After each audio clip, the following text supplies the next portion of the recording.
But as I mentioned, if you want to lay the blame for the failures in Afghanistan at anybody's feet, it has to be at the feet of George W. Bush. And right now, both Biden and twice impeached former President Donald Trump seem to want to lay the blame at each other's feet. You've got members of the Biden administration coming out and saying, no, everything that's happening right now is Donald Trump's fault. And then Trump, of course, is issuing his idiotic statement saying, look at all these failures of Biden. I left him a roadmap and he didn't follow it. This is his fault. These two going back and forth, completely ignoring that this all started under George W. Bush, folks. And I know, I've said this plenty of times, I've already said it today, it's gone through 4 administrations at this point. But George W. Bush's name was not mentioned once on the Sunday talk shows this past weekend. Not once.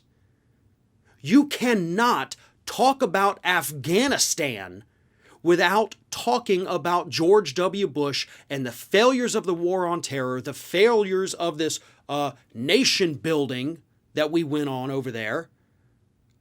That's where all the failures began.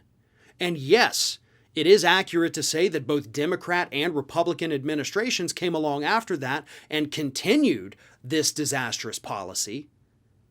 But they weren't the ones who implemented it. Everyone who has inherited this Afghanistan mess since George W. Bush left office hasn't had a roadmap. They haven't known what the heck to do over there. So we keep bombing. We keep sending weapons. We keep the killing going. We keep the troops over there. Maybe we're going to bring them home. Maybe we're not. You know, that happened during Obama. And then instead, oh, no, we're going to send more. Happened under Trump. We're going to bring them home. No, wait, we got to send a few more. We're going to put more military contractors over there. We're going to bring troops back, some of them, but we're going to double down on the number of military contractors we have over there. That also happened, by the way, earlier this year with the Biden administration, because nobody has known what to do. Because there was never any real goal. The so-called war on terror was such a vague concept that it could mean anything. And we went into it, obviously, with a lot of hostility following 9/11. We were not thinking clearly as a nation. We wanted revenge. We wanted retribution. And of course, because George W. Bush had all these, former officials from the first Gulf War in his administration, they wanted to go back over there and finish the job. So they focused on Iraq. They kept Afghanistan over there on the back burner. We got to do Taliban. Yeah, we're going to get them. But Iraq was the big prize. So Afghanistan fell by the wayside. We still kept troops there. We still kept fighting there. But never really had a plan there. That was kind of just the for show part. Oh, we're looking for bin Laden over in Afghanistan. That's what we're doing over there. But hey, we just got Saddam Hussein, right? And that's what everybody wanted.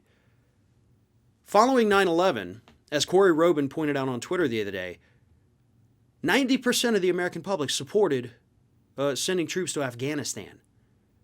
So when I say we weren't thinking clearly as a nation, that's the kind of thing I'm talking about here.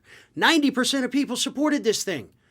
Not knowing what it was really about, not knowing what was going on, but George Bush and his administration lied us over there and got us stuck. And then they left and Obama continued. Then he left and Trump continued. Now we've got Biden pulling troops out. Trump saying, oh, look at what an idiot you are. Again, ignoring the fact that just a few months ago he was begging Biden to finish what he started, pulling all the troops out.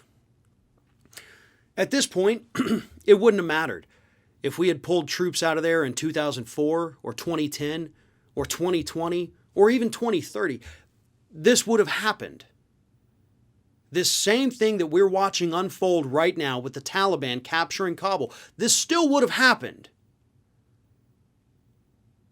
Because there was no goal, there was no strategy, there was no actual peace deal negotiated between the U.S. government and the Taliban and the Afghani government. And this is what we got.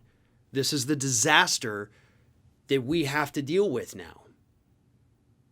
And again, I don't think anybody really knows what to do about this. Do we just let the Taliban take over, walk away, and say, whew, well, good luck, you got a mess on your hands? I don't agree with sending troops back over there. I think it's just another disaster. You're just prolonging this from happening again, and nobody knows the answer. The answer, though, is that we have to continue to help the people of Afghanistan. We need to be able to get them out of the country. We need to take in as many refugees as we possibly can here in the United States. I don't want to hear anger from conservatives about this. We put them in this situation. We've got to take care of them.